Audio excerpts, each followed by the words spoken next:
Eto, may nagtanong na naman sa atin. Ang tanong niya, pag nagmamass siya, parang nawawala na siya ng gana. Feeling niya pare-pareho. Tamang-tama yan kasi ritual. May ritual in a way. Yes. At marahil siguro, yung nawawalan na ng parang Fervor. fervor, Sige. kasi hindi, dahil sa ritual, at ang dami nating pinag-iisipan, pwede nating makaligtaan, we become distracted, as they say, or we just go through The motion. the motion. Yes. Kasi alam mo, pagkatapos ng penitential rite, may reading, may gospel, may consecration. Daanan ko na lang po ang misa if you want. Alam niyo, pag ang pare lumuhod o nagbow sa altar, Oo. humalik sa altar, ano ibig sabihin? Nagba-humble siya kay Lord. Hindi. Ano? Ina-acknowledge niya ang presence of God. Doon sa altar. Kasi ang altar is the body of Christ. Where the sacrifice Where the sacrifice is done. done. Okay, di ba? Ang ganda kagad. May meaning siya yung parts. I-personal mo kagad yun. Eh, pag hindi mo pa naintindihan, ano gawin ng pare? O in the name of the Father, of the Son. O, Para sa sa kung i-ritual mo yan, siyempre, magsasign-sign ka lang. Parang pagkagano'n. Di ba? Di mo pa nakuha. The Lord be with you. Oo. O sasagot ka lang ba ng paano-ano? Alam niyo yung apat na yun? Bow. Kiss of the altar. In the name of the Father. The Lord be with you. Ano? It brings you to the presence of God. Ay, hindi ito ritual. Diba? I'm with drawn. the Lord. So parang yung daily life natin, yung sabi nila, ram-tam-tam, yung parang usual natin na yung mindlessness natin sa buhay, parang sinasharpen ng misa to become mindful that there are realities beyond what you are just Beyond the parts of the Mass. trivialities of life. Andyan ang Diyos. The Lord be with you. Tapos, let us pray. Papayagan mo yung pare magdadadon. At hindi naman, siya lang Meron ka bang dinadasal? Meron ka bang dalang dasal dito? Pangalawa, lahat po, mula sa introduction, offertory, consecration, Penitential rite. lahat yan, pare-pareho yan. Makinig ka sa scripture readings. Iba-iba yan. Oo. O yun, sabi mo, ay pare-pareho lang. Hindi. Hindi ka nakikinig. Oo. Hindi ka nakikinig. Hindi ka nag-internalize sa scripture. Hindi ka sana sumali sa Bible study na meron kang kung ginagawa dyan sa Greenbelt na hinihimay namin every Wednesday night. Kasi parang pagdating mo ng misa sa linggo, Na-appreciate mo. Oo, na-connect mo na somehow. Ang gospel, first reading, and in Na this time, magka-connect pala. correct, meron palang may maintindihan ka. Pero hindi mo man memorize yung iyong faith, I believe in God. Titingin ka pa dun sa video wall. Ako pag Tagalog, hindi ko kaya Marahil, pero pag English, Pero dapat. pag English, kaya. Di ba sa rosary, you begin with I believe in God, di ba?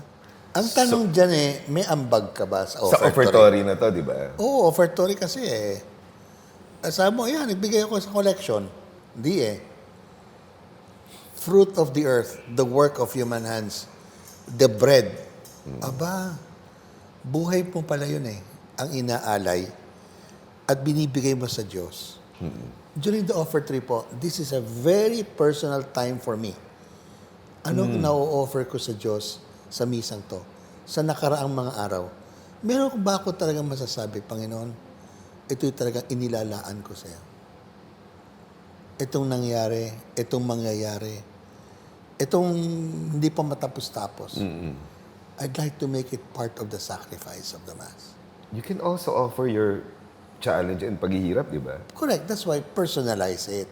Oo, Yun lang naman personalize it. Punot dulo ng tanong nito hindi na naging personal ang misa sa'yo. Naging ritual. So, last point ko sa akin dito there is a consecration Oo. that requires faith, that you really bow, or do you really That it's the accept Lord. that it is, at least say like my mom, my Lord and my God. That's very personal. Yung komunyon. Kasi sabi ni Teresa of Avila, pakinggan nyo to one communion can make you a saint. Makes sense. Kasi it's meant to be transformative. It's meant to change you. It's meant for you to become Christ-like. What of Christ's attitude, virtue, way of life? Will this communion actually change me? So that at the end of the Mass, ang sagot doon ng iyo, go, the Mass is ended. Thanks be to God. So, yung ending pa, meron tayong we're sent forth, right? Sinasabi go. Pupunta ka, pareho ka rin tao, na pumasok ka, o meron ba nangyari in between? The Lord is with you, and now in communion, the Lord is in you, really. Ibang-iba ka, pumasok ka, na in-invite ka ng Panginoon, sinabi niya, hoy, magkasama tayo ngayon, pakinggan mo ang nangyari sa nakalipas, para din sa iyong kabutihan to. Mag-alay ka para yung inalay mo, mapagbago. Ikaw yun So sana, pagdating ng komunyon, tanggapin mo uli sa akin, iba na yung tinapay na yun. Ako na yun. Isama mo ako. Go. Sa pag ninamnam mo yung bawat part ng Mass, di ba, na napaka-meaningful and beyond life, ma-appreciate mo yung bawat misa, mararamdaman mo. Sayang sa mga born again, no? Wala Wala silang ganito Walang may Eucharist ba yung iba? Wala. Kadalasan wala. Ano yung totoong tinapay lang nagsishare? Paminsan-minsan, like symbols. Oo, symbols. Pero iba talaga yung, Sa atin, nagtatransform to body and blood. not only that, it should transform me. Oo, my body and blood. Correct. Because what I eat is transformed into the body of Christ. Sana maging kinatawan ako ni Kristo. Pero Ang ganda po ng misa. Huwag niyong sayangin. imagine in a Mass, nag-confess ka sa kapwa mo. Nag-confess to Almighty God. Tapos i-declare mo yung belief. Tapos mag-offer ka. And then, Tapos, consecration. sasama ka ni Kristo. Oo. Palabas. Oo nga, hanggang palabas. Tama. Yun po. And you carry him dahil ni-receive mo siya. So that's why, well, it could come, dryness, of course. Pero siguro it would be nice to return to the original source. Oo. Yan. Saka I think in the Mass, you just have to be in the moment.